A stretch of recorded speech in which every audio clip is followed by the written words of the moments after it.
I'm Madison Hale. I'm 34. And the last thing I expected on an ordinary Tuesday evening was a call from my mother that would reopen every wound I thought I'd already stitched shut. "Your sister's in trouble," she said. "She owes $40,000. And if you don't help, don't expect us to be there for you anymore." For most of my life, I was the fixer, the stable one, the daughter they could count on to clean up everyone else's messes. While Tessa crashed cars, dropped out of programs, and burned every bridge she walked across, I paid rent at 18, put myself through school, and built a life they never bothered to show up for. And now they weren't asking for help. They were demanding it. But this time, I didn't fold. Before I take you back to where it all began, I want to know, have you ever been the one your family always leaned on, until you had nothing left to give? Leave me a comment if you've ever felt like the backup plan. And don't forget to subscribe, because what happened next will make you rethink everything you've been taught about loyalty, family, and the price of peace. It was just after 6 on a Tuesday when Madison Hale's phone lit up, Mom glowing against the dark screen like a warning light she'd seen too many times before. She didn't answer right away. She never did. Because these calls were never really about checking in. They were summoned, dressed up a conversation. Outside, Portland's early evening rain painted streaks down the window of her apartment. Inside, her desk lamp cast a soft halo over lines of code still glowing on her laptop. She had a meeting in an hour. She had deadlines. She had peace. But the name on that screen had a way of cutting through all of it. She picked up on the fourth ring. "Madison, sweetheart, how are you?" Diane's voice was all sugar and shine, like she had just remembered she had a daughter. It always started this way. Soft, performative. Like warming up before a performance. Neither of them wanted to be in. "I'm good," Madison replied, keeping it flat. You know. Same old, same old. Still doing that tech thing. That tech thing. 4 words that erased the years she spent building her career from nothing. 4 words that reduced every late night, every certification, every win, into a hobby. And yet Madison didn't flinch. She never did. Not anymore. "It's going well." She could hear her mother smiling through the pause that followed. And in that quiet moment, Madison felt it. The old, familiar pull. Not love, not warmth, but weight. The kind that came with being the daughter who was always supposed to hold it all together. She leaned back in her chair, watching the screensaver ripple across her monitor, and thought, not for the first time, how strange it was that she'd ended up so stable in a family that had never once offered her a steady place to stand. She was 18 when she started paying rent. Diane had typed up an invoice, printed it, and signed it in blue ink like they were strangers entering a lease. No conversation, no warning, just a line that read, "This house isn't free." Tessa, her younger sister, was 17 at the time. She got a brand new laptop that week because her old one felt slow. No rent, no chores, no curfews, just tears and the familiar chorus of "she's sensitive, she's creative, she just needs space." That was the refrain. Tessa was the delicate one, the one who couldn't be pushed too hard, the one who fell apart when life didn't tilt in her favor. Madison, meanwhile, was strong, which in their house meant expected to carry everyone else. She worked nights at a hardware store while attending community college. She studied on lunch breaks and saved every dollar. No one helped her move into her first apartment. No one came to her graduation. But when Tessa failed another semester or crashed another car, Madison was the first call. Always the call. That was the pattern. Not just growing up, but long after. Through jobs, moves, and relationships. Tessa stumbled. Madison steadied. Tessa broke. Madison buffered. And each time, the silence around her own needs grew louder. Now, in a quiet apartment with a steady job and a locked front door, Madison had almost convinced herself those days were behind her, that her life was her own, that she didn't belong to their chaos anymore. But as she listened to her mother's voice, syrupy and staged, she knew whatever this call was about, it wasn't nothing, and whatever was coming next, it wouldn't be the first time she was asked to pay for someone else's mess. Diane didn't ease into it. There wasn't even the usual 5-minute prelude of half-hearted small talk. Just a breath, a pause, and then, "It's about your sister." Of course it was. Madison didn't answer right away. She let the silence stretch, giving Diane space to fill it with whatever version of urgency she'd rehearsed this time. Rain ticked against the window. Somewhere in the distance, a dog barked. The cursor on her laptop blinked steadily like it, too, was waiting. "She's gotten herself into a little trouble," Diane said, voice carefully trembling. "Some unfortunate choices. And now, well, she owes some people money." Madison said nothing. She'd learned years ago that the less she responded, the more her mother would reveal. So she waited. 40,000. Diane continued, barely above a whisper. "It's serious, Maddie. The kind of serious that doesn't go away on its own." Madison looked out the window. The skyline of Portland was slowly blurring into night. She imagined Tessa somewhere not too far from here, spinning out yet again, burning through another opportunity, another lifeline.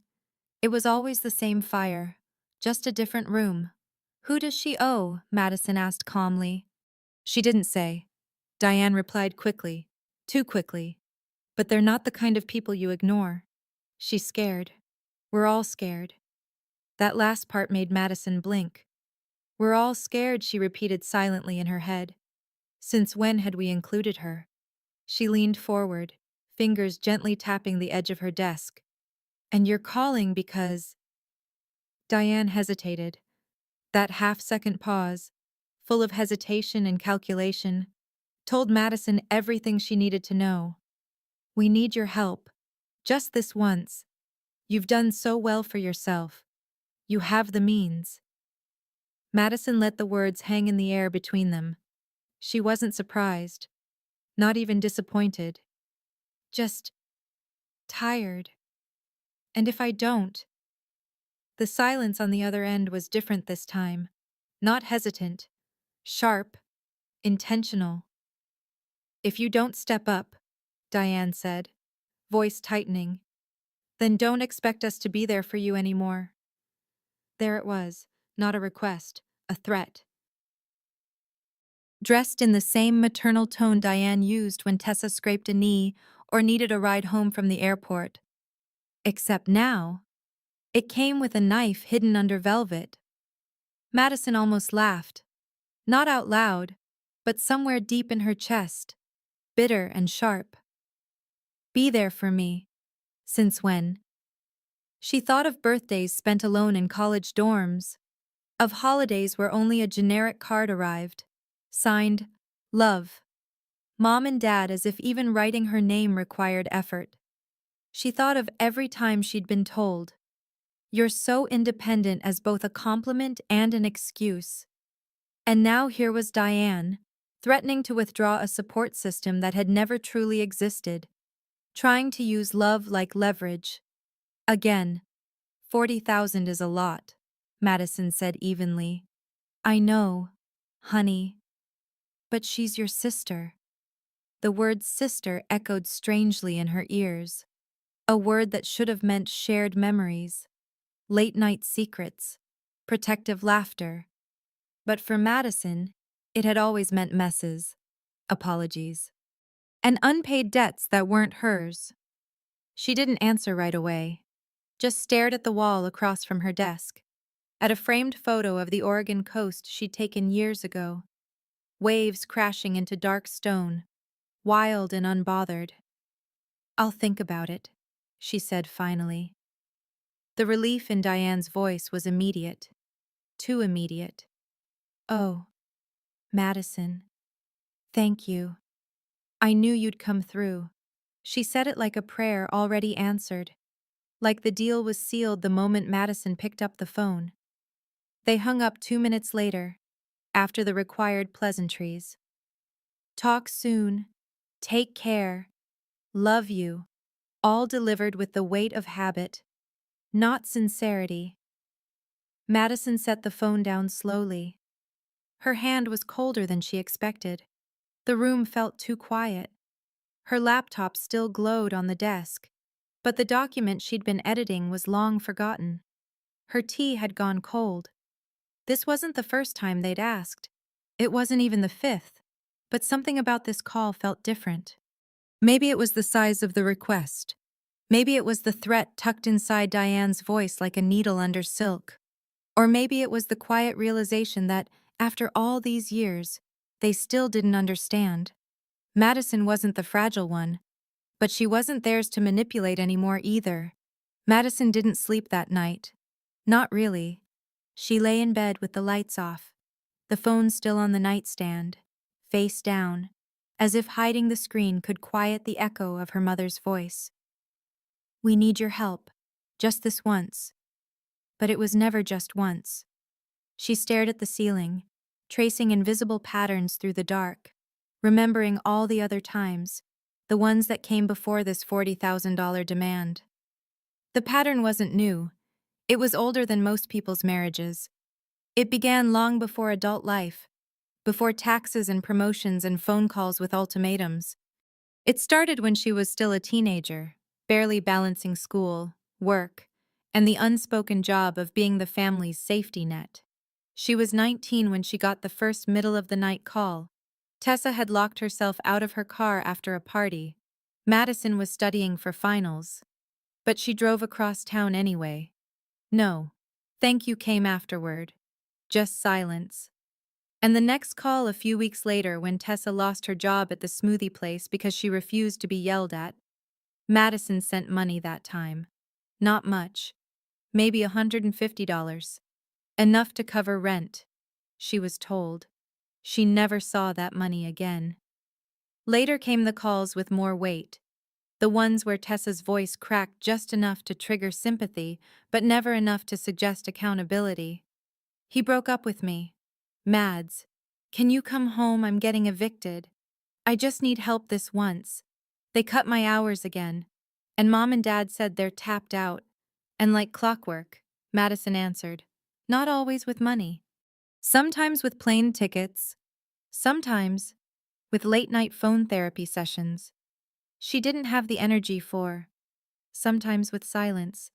Just being on the line while Tessa cried about problems that never seemed to change. She didn't ask for recognition. She didn't expect it.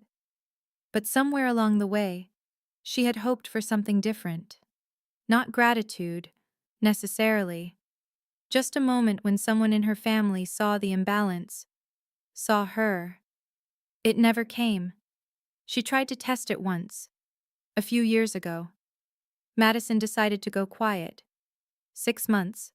No calls, no texts, no birthday reminders, no holiday updates.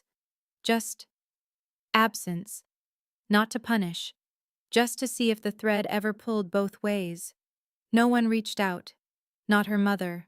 Not her father. Not Tessa. Until, of course, Tessa lost her third job in 12 months and needed help with a security deposit. Then the call came. As if the silence never happened. As if Madison had just stepped out of the room for a moment. "You're the stable one," Diane had said once, over dry turkey and boxed wine at Thanksgiving. "Tessa's always been more sensitive." Ron nodded, mouth full, adding nothing. That line, stable one, had stuck with her. Not as praise, but as pressure. A quiet assignment that came without consent. Being stable in her family didn't mean being seen. It meant being used. It meant being the one they could depend on precisely because they never bothered to ask if she was okay. She was the one who didn't break. So she was the one expected to bend. And now, they were asking again. No, They were demanding, expecting her to hand over $40,000 like she owed it to them, like her success wasn't hers to keep, like being stable was a currency they were entitled to spend. Lying there, Madison exhaled slowly. Her chest felt tight, not with grief, not even with anger, but with clarity. They hadn't just forgotten her humanity, they had never really seen it in the first place. And that made what came next feel different. Not like betrayal, not even revenge, just balance. Finally, by morning, Madison had made her decision. Not about the money, at least not yet, but about something else. She wasn't going to react the way they expected. Not this time. No panic, no rush, no automatic yes. Instead, she made tea, sat by the window, and opened the drawer she hadn't touched in years. It was the old pine cabinet tucked beside her bookshelf, the one she never got around to replacing. The bottom drawer stuck a little, swollen with time, and inside was a small folder wrapped in an elastic band, yellowed at the edges, labeled in her own handwriting, Grandpa's estate. She didn't even know why she'd kept it. Maybe out of guilt, maybe out of the rare comfort it held. Her grandfather had been the only person in her family who spoke to her like she had value outside of usefulness. He wasn't a loud man. He didn't give long speeches or play favorites. But when she was 15, and everyone else brushed off her interest in tech as just a phase, he gave her a soldering kit and said, "Build something real." Inside the folder were legal papers, mostly dry and dull, disbursements, deeds, estate notes, but tucked near the back was a letter, typewritten, dated the summer before he passed. It was addressed jointly, Madison Hale and Tessa Hale. She remembered now, vaguely, how it had come up. A small education trust he'd set aside for both granddaughters, equal amounts, restricted access. It was meant to be used for tuition, training, or essential life transitions. She had used her portion for one semester at a private college before transferring to a state school on a full scholarship. The rest, she'd assumed, had stayed untouched. She pulled out her laptop. The login to the old trust account portal still worked, miraculously. She entered her credentials, reset her password, and scrolled through the account history, line by line. And then she saw it. A withdrawal. $42,000. Made years after she'd stopped using the account. Labeled emergency assistance. The recipient, not listed, just a generic institutional transfer code. But she knew. Tessa. And then her eyes caught something worse. A notation in the administrator's remarks, requested by guardian Diane Hale, approved under joint trust stipulation. Madison sat still for a long moment, as if silence might make the numbers disappear. It hadn't been a joint decision. It hadn't even been a conversation. Her mother had gone to the institution and requested funds from the trust, her portion, and had it processed as if it were a group effort. But the reality was clear: they took what wasn't theirs. Quietly, strategically, with the assumption she'd never notice. She reached for her phone and texted Camilla Tran, old law school roommate, now a corporate attorney in San Francisco. They hadn't talked in a while, but Camilla always answered when the subject line said urgent. Madison forwarded the account summary and the trust file. 5 minutes later, Camilla replied, "That withdrawal came from your share. You never signed anything. It was technically legal under the old terms, but only because the institution assumed consent. You didn't give it." Madison read it again. Then again. "So they've already taken from me," she wrote. "Yes," Camilla replied. "And they thought you'd never know." A strange calm washed over her. Not rage, not sadness. Something colder, clearer. They'd already dipped into her future once, without guilt, without discussion. And now they were circling back, hands out again, this time demanding. She sat back, eyes fixed on the screen. They didn't just want her help. They expected her silence, her ignorance. Her default is yes. But now she had the full picture, and what she did next, they wouldn't see coming. She waited 2 days. Just long enough for Diane's desperation to ripen, but not long enough for her to come up with a new plan. Madison knew the rhythm of her mother's panic. It bloomed fast and burned hot, but it was always shallow. A performance with no intermission. She let it simmer. Then, on a rainy Thursday evening, she called back. Diane answered on the second ring, breathless like she'd been staring at the phone for hours. Madison. The voice was soft, hopeful, carefully cracked, as if rehearsed in the mirror. I was starting to worry. You were right, Madison said evenly. Family helps family. The silence on the other end burst into tears. Real or not, she couldn't tell anymore. Oh, honey. Thank you. I knew. I knew you'd come through. You've always had such a good heart. I told your father just yesterday. Our Maddie always does what's right. Madison let the words fall past her like light rain on glass. She didn't flinch, didn't smile. Just sat in her apartment, staring at the folded trust documents on her desk. I'll need the details, she said. Yes, of course, Diane replied quickly. I'll send over everything, what she owes, who she owes it to, the deadlines, debt source, amount, transfer info. Madison interrupted, her voice smooth, controlled. I'll need it in writing. Diane hesitated, just for a moment. Then, with a little laugh to fill the discomfort, she said, You're so professional, just like your grandfather. Madison didn't answer. Because this wasn't about professionalism, this was about precision and control. For the first time in her life, she had both. They hung up a few minutes later. Madison said all the right things. Of course. Glad I can help. Just let me know. And Diane thanked her at least a dozen times, her voice rising with each one like the sound of someone who believed they had won. But they hadn't, because Madison wasn't giving them anything. She was taking something back. An hour later, the email came. Sloppy screenshots from some peer-to-peer lending site. A spreadsheet thrown together with barely hidden panic. No official letterhead. No signatures. Just a total $40, $193.12. And at the bottom, in Tessa's handwriting, hastily scrawled in a digital note attached to the file, was a line that said, Please hurry. You have no idea how bad this is. Madison stared at the words and felt nothing. No pity. No anger. Just resolve. She opened a new tab and logged into the trust account. The same one Diane had quietly borrowed from all those years ago. The one Tessa had already drained her half from. And then some. The balance left wasn't much, but it was enough. Camilla had confirmed everything earlier that day.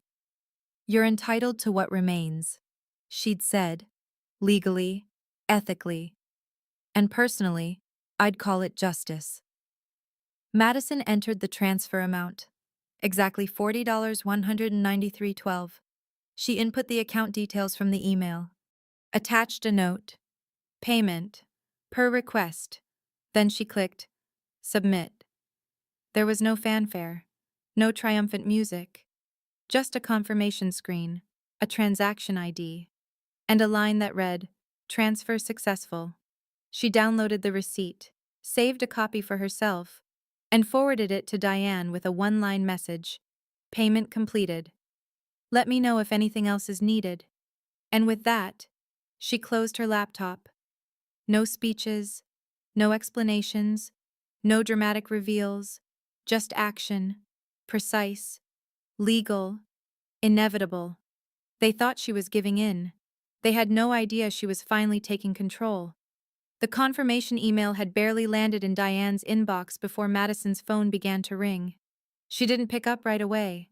She just sat there, staring at the soft white glow of the screen, sipping slowly from a cup of peppermint tea that had long gone cold. Outside, the rain had turned to mist. The city lights of Portland flickered behind the fog like distant flickering truths. She finally answered on the fourth ring. "Oh, Madison." Diane breathed, her voice a flood of manufactured relief. "Thank you, sweetheart. You don't know what this means." Madison said nothing. "You saved your sister," Diane continued, her voice cracking at all the right places. "You saved all of us." She kept going. How proud they were, how grateful, how she always came through when it really mattered. It was like listening to a speech delivered at a graduation ceremony she never attended. She was terrified. "Maddie," Diane said, lowering her voice to a whisper. "And your father. He said to tell you. He said, that girl always knows what to do. That one. She's solid." Solid. As if that were a compliment. As if being predictable, dependable, and permanently strong was some kind of medal instead of a sentence. Madison gave the faintest sound of acknowledgement. Not a full reply, just enough to keep the performance going. The truth was, she felt nothing. Not guilt, not pride, just quiet. There was no joy in knowing they believed she'd folded, no satisfaction in hearing Diane weep with gratitude. It was all so hollow, like listening to actors read lines from a script they refused to admit they'd written. After a few more rounds of effusive thanks, they hung up. The silence in the apartment returned. Thick, but not heavy. It wasn't peace exactly, but something close, something manageable. Madison stood up, stretched her legs, and glanced at the printer humming in the corner. The receipt had already been printed, a neat white sheet with the transaction ID and timestamp. She placed it gently on top of the folder marked Grandpa's estate, then slid the drawer shut. That was it. $40,193.12. Gone. But not from her account, not from her personal savings. It came from what was already hers. From the same trust they had once quietly raided without asking. She hadn't paid them. She'd only corrected the ledger. Later that evening, a text came in from Ron. Just one sentence. "Proud of you, kid. You've always been the one with her head on straight." Madison stared at the message for a long time. She hadn't heard from her father in over a month. No call on her birthday, no check-in when she got promoted. But now, with the crisis averted, with the money transferred and the mess cleaned up, he suddenly remembered how to type. She didn't respond. She didn't need to. Because what they thought was a victory was really just a transaction. They believed she'd done what they expected. Stepped in, handed over, and fixed everything again. They believed the system still worked, that the roles had held. But Madison knew better. She hadn't rescued anyone. She'd reclaimed something. And for the first time in her life, she didn't feel like the helper or the hero. She felt like the one holding the pen. 3 days passed. Quietly, almost suspiciously so. No new calls, no frantic texts, no guilt-laced emails with subject lines like, "We need to talk" or "Can we reset?" It was the kind of silence that used to unnerve Madison, made her wonder if something worse was brewing just beneath the surface. But this time, it felt different, intentional, final. She spent those days working, walking, and breathing. For the first time in years, her mind wasn't scanning for the next emotional ambush. There were no fires to put out, no crises to contain. And in that silence, she found something she hadn't felt in a very long time. Room. Room to think. Room to choose. Then, on Sunday morning, her phone rang. It wasn't Diane's usual tone, the syrupy softness reserved for persuasion. This one came sharp, clipped, a rusted hinge instead of a welcome mat. "What did you do?" Diane snapped before Madison could even say hello. Madison sat back, resting her coffee on the window ledge. Outside, the Portland clouds hung low and thick, like they too were bracing for impact. I just got a call from the bank. Diane continued, her voice rising. They said the trust account, that account, was yours, that you moved the remaining balance, that the last withdrawal was classified under your portion. Madison let the silence sit, long enough for the words to echo back at her mother, long enough for the truth to land. That's right, she said calmly. It was mine, always was. Diane's breath hitched on the other end. But I authorized the… You assumed. Madison interrupted. They allowed access under joint oversight. Not because you owned it, because they believed you were acting for both of us. Her voice didn't rise. It didn't shake. It didn't need to. You spent it like it was a family resource. But it wasn't. It was mine. Diane went quiet. Madison could almost hear the calculations happening in real time, the unraveling of a power structure that had always leaned one way. For years, they'd operated under the assumption that Madison's stability wasn't a gift. It was a resource, something to be tapped, not respected, something permanent, passive, automatic. But now, that well had gone dry. You tricked us, Diane hissed finally, her voice hard. No, Madison replied. I did exactly what you asked. I paid the debt. I just used what was already taken from me. I corrected the mistake you made years ago. On the other end of the line, Diane said nothing. Not because she had nothing to say, but because for the first time, she understood what had happened. Control was gone. The emotional strings she'd pulled for decades had snapped. There was no longer a loop to guilt Madison with, no leverage left to manipulate her into compliance. You think this makes you right? Diane whispered. No, Madison said. It just makes me done. The silence that followed wasn't the cold shoulder kind.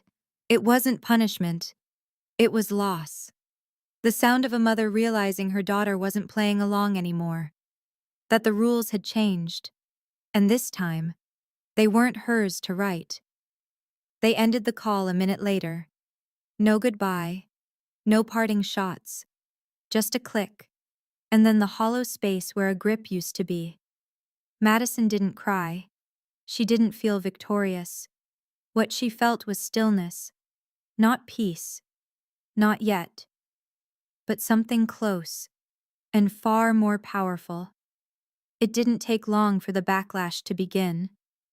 By Monday morning, Madison's inbox was a storm, subject lines screaming in all caps, timestamps barely minutes apart. First came the email from Diane, the kind that dripped with moral outrage dressed up as maternal concern. You manipulated the system. You weaponized what was meant to be shared. I trusted you. I defended you. How dare you turn on your own family? Madison read it once, then filed it in a folder she titled simply, For Camilla. A few hours later, Ron chimed in. A rare event. He was never the communicator, rarely the confrontational one, but this time, he didn't hold back. You're a disgrace. Madison, I'm ashamed of what you've become. Grandpa would be too. That one made her pause, not because it hurt, but because of the irony. Her grandfather, the very man who set up the trust, who saw her when no one else did, was now being invoked as a weapon against her. They had erased his intention, siphoned his gift, and now dared to rewrite his memory to suit their outrage. She didn't respond, just forwarded it to Camilla. Then came the texts. Tessa, as expected, went straight for venom. You knew what you were doing. You set me up. You wanted me to suffer. You've ruined everything. I hope you're happy. We were counting on you. That last line made Madison laugh, quietly, bitterly. We were counting on you, as if her value had always been in how much she could be drained. She took a screenshot and sent it to Camilla with a short note, adding this to the pile. Camilla's reply came within minutes, a thumbs up emoji, followed by, "Keep it coming. This is gold." And so Madison did. Every email, every message, every passive-aggressive dig is wrapped in a layer of false sentiment. She documented it all, labeled them, organized them. She'd spent years feeling cornered, gaslit, and guilty for drawing boundaries. But now she had evidence, not to fight back, to protect herself. By Tuesday, the tone had shifted. The messages became more erratic. Diane sent one at 2:12 a.m., a rambling, disjointed monologue about betrayal and family and how hard it is to be a mother. Ron's next email was oddly formal, citing ethical violations and hinting at legal consequences. Tessa, meanwhile, left a voicemail that Madison didn't even listen to. She just saved the audio file and forwarded it straight to Camilla's encrypted drive. What struck Madison most wasn't the intensity, it was the predictability. Their anger wasn't new. It had just been waiting for an excuse, a reason to pour itself into words now that their control had collapsed. They weren't grieving the money, they were grieving the end of their hold on her.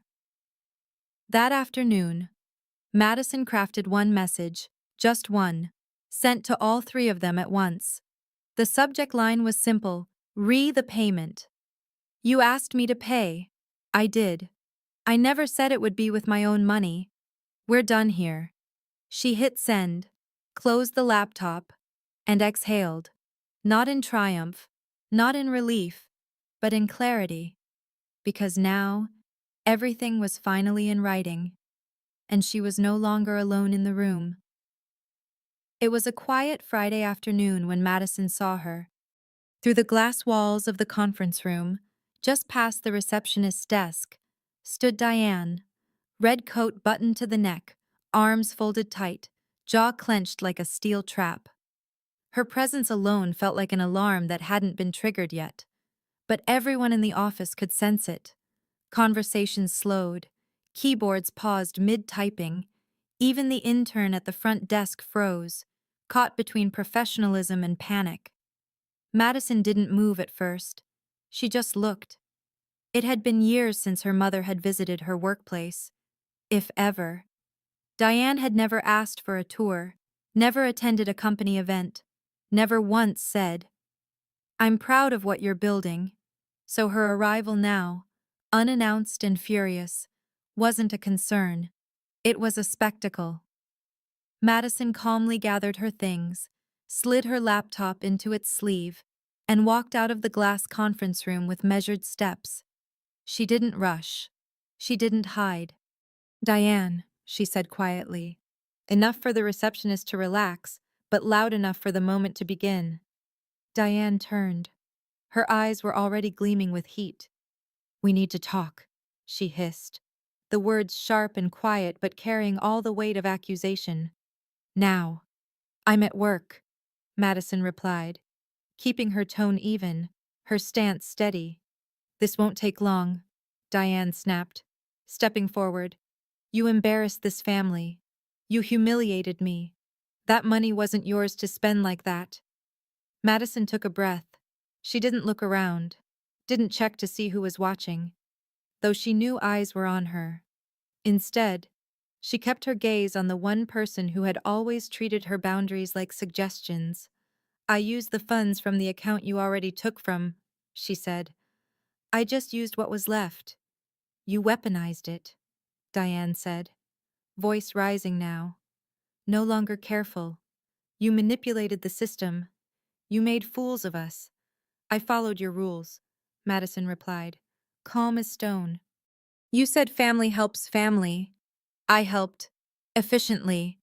Diane's hands curled at her sides. "You twisted everything. You should have known better."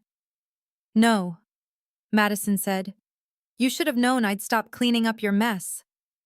The silence that followed was sharp enough to cut through glass. Diane's lips parted like she had more to say. Another monologue about loyalty, image, duty. But the words didn't come, not because she had nothing left, but because for the first time, Madison hadn't given her room to perform. At that moment, security arrived. Two polite but firm men in navy jackets. One leaned toward Madison. "Is everything okay here, Ms.?" Hale Madison nodded. "We're fine. My guest was just leaving." Diane turned to the guards as if about to protest, then stopped. Maybe it was the way Madison stood, shoulders relaxed, eyes steady, unmoved. Maybe it was the realization that whatever script Diane had written, her daughter wasn't reading from it anymore. She left without another word. As the glass doors slid closed behind her, Madison didn't feel triumphant. She felt steady, grounded. Back at her desk, her hands still trembled slightly, not with fear, but with the adrenaline that comes from finally standing between yourself and a lifelong pattern. She opened her laptop. A new email had just arrived. It was from Tessa. 4 words, no greeting, no punctuation. "I hope you're happy." Trader Madison read it once, then archived it. Then she stood, walked outside into the Portland air, and kept walking until the noise of it all fell away. For the first time, she wasn't the one being chased, she was the one drawing the line. Madison didn't go back to the office after that Friday. She worked from home the following Monday.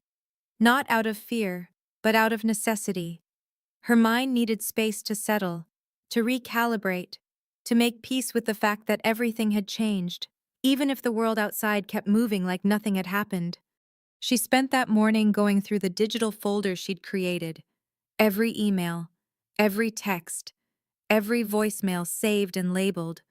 What once would have been proof that she was overreacting now stood as evidence that she wasn't. Her pain had never been imagined. It had simply been undocumented. She sent it all to Camilla. By noon, her former roommate and now retained attorney had drafted the letters. They were clinical, sharp, devoid of emotion, and exactly what Madison needed. Cease and desist. One was addressed to Diane, one to Ron, and one to Tessa. Each one cited specific examples of harassment, boundary violations, and personal threats. Each one laid out the legal consequences of continued contact, no negotiations, no compromise, just a line, clear and final, certified mail. Camilla texted, signed and tracked, "They'll get them by Wednesday." Madison stared at her screen for a long time after that. Part of her expected the flood to come again, the retaliation, the gaslighting, the emotional whiplash disguised as guilt. Part of her had lived in that cycle for so long, it felt strange to imagine anything else. Peace, after all, wasn't something she'd ever been taught to expect, especially not from family. But Wednesday came, and nothing happened. No calls, no texts, no surprise visits, no vague posts on social media, no mutual relatives reaching out just to check in. It was as if the volume had been turned down on a life she didn't realize had been screaming in the background for years. On Thursday, she woke up early, instinctively reaching for her phone to brace for whatever drama had arrived overnight. Still nothing. By Friday, the silence started to feel real. By Saturday, it started to feel earned. And by Sunday, it started to feel like something else entirely. Freedom. She sat on her porch that morning with a blanket wrapped around her shoulders, coffee in hand, and watched the light break across the tops of the buildings. Portland was still gray, still damp. But something inside her had shifted. For the first time in her adult life, no one was reaching into her pockets. No one was tugging on her time, her patience, her guilt. She was alone, and completely intact. It wasn't that she didn't still carry the scars. The ache of years spent being responsible for everyone but herself didn't vanish overnight. But it was the first time she'd been allowed to decide what silence meant. Not punishment, not exile, just space. Space to think, to breathe, to rebuild. She didn't text Camilla back right away that Sunday, but when she finally did, it was just one line. The quiet is louder than it ever was. Thank you. And it was true. For the first time. Silence didn't feel like abandonment, it felt like peace. It took time for the silence to settle into something she could trust. At first, it felt like waiting for the other shoe to drop. Madison still checked her phone each morning with the low hum of dread that had become second nature. But every day that passed without a message from Diane or a guilt-laced voicemail from Tessa was another quiet confirmation the storm had passed. She began reclaiming her time in pieces. A Saturday hike at Laurelhurst Park with a local walking group she found online. Low commitment, high reward. No one asked what she did for a living or where she grew up. Just shared trail mix and stories about their favorite trees. A woman named Claire showed her how to stretch her calves properly after the uphill climb. Another member offered to carpool next time. Madison didn't say yes, but she didn't say no. Then came trivia night at a cozy bar tucked between two bookstores in Southeast Portland. She didn't go to win. She went to listen, to laugh, to be in a space where no one knew her as the fixer. She sat beside strangers who became almost friends. They didn't ask for her resume. They didn't assume she had anything to offer. That felt new. And then there was Nina. They met at a used book event. Madison reaching for a copy of a Raymond Carver collection. Nina picking up the same. They exchanged a glance, a smile, and for the first time in what felt like years, Madison didn't feel the need to explain herself before she'd even spoken. Nina never pushed, never prodded. When Madison didn't want to talk about her family, Nina didn't fill the silence with guesses. She just nodded and moved on, asking instead what Madison thought about the film adaptation of Never Let Me Go, or whether she preferred hiking boots or trail runners. There was no expectation in Nina's presence, just a room. They started seeing each other for coffee, then dinner. Then slow Sunday mornings on opposite ends of Madison's couch, reading different books, but breathing the same air. It was the first relationship that didn't feel like performance. It felt like permission. And then, one morning, without planning it, Madison dialed a number she hadn't called in years. Hello? The voice on the other end was older than she remembered, but still warm. Hi, Madison said softly. It's me, Maddie. A pause. Then I was wondering when you'd call. Aunt Lorraine had always been the quiet one in the family. Not distant, just outside the chaos. When Madison was 12, and everything at home felt like walking on glass, Aunt Lorraine was the only adult who ever looked her in the eye and asked, "Are you okay?" Not as a courtesy, as a truth-seeking question. They talked for nearly an hour. Madison didn't offer every detail, didn't need to. Lorraine never rushed her, never tried to reframe the story to soften the parts that hurt. And before they hung up, her aunt said the one thing Madison had never heard from anyone else in her bloodline. You didn't do anything wrong. Don't let them convince you otherwise. Madison didn't cry. She just sat there after the call, staring out the window as the light moved across the floor, and felt something unclench in her chest. Not grief, not regret, just release. For the first time in her life, she wasn't seeking approval. She wasn't waiting to be seen. She was finally choosing who got to see her. And for once, it felt like enough. Madison didn't make a big ritual of it. There was no dramatic music, no shaking hands, just a quiet afternoon, a cup of black tea cooling beside her laptop, and a decision she'd been circling for weeks. She opened the Photos app on her phone. There weren't that many pictures of her family to begin with. A blurry Thanksgiving from 2015, A forced smile birthday dinner where the cake had Tessa's name on it, not hers. Group shots where Madison was always just slightly out of focus, or standing off to the side like someone who'd been invited late. She scrolled through them slowly. One by one, she deleted each image. Not out of anger, not out of spite, out of clarity. None of these photos were hers. Not really. They captured people she'd spent years trying to please, trying to protect, trying to earn. But never people who saw her. All except one. A photo taken when she was 20, standing beside her grandfather in front of his rusted old garage. He had his arm draped casually over her shoulder. They were both laughing. She didn't even remember what at. But it was the only picture where her smile looked like it belonged to her. That one stayed. She saved it to a new album titled Keep. Then she powered down her phone, slid it across the table, and let the quiet return. Her life now wasn't glamorous. It wasn't loud. It was steady. She lived in a modest one-bedroom near Laurelhurst. She worked remotely, coding, consulting, never missing a deadline. Her boss said she was the kind of person who never needed babysitting. She took that as a compliment, but also a quiet warning. She'd spent too many years being the one who didn't ask for help. Now, she was learning how to ask. In the evenings, she wrote in a journal. Nothing ornate, just soft pages and black ink and a promise to herself to remember. Because survival deserves memory. One night, she wrote a single line and underlined it. They wanted me to pay. I did. And now I'm free. She didn't show it to anyone. But she thought often about the people who might need to read it.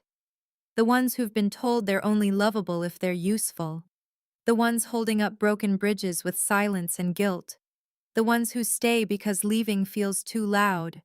To them, she'd say stop paying, not just in money, in time, in peace, in identity. You don't owe anyone your ruin. Let the debt go, and let yourself live. Have you ever reached the moment where being the strong one just became too heavy to carry? Tell me your story in the comments. I read everyone. And if you've ever been made to feel guilty for choosing peace over performance, make sure to subscribe. Because here, we talk about what it really means to reclaim your life and what happens when you finally stop apologizing for it.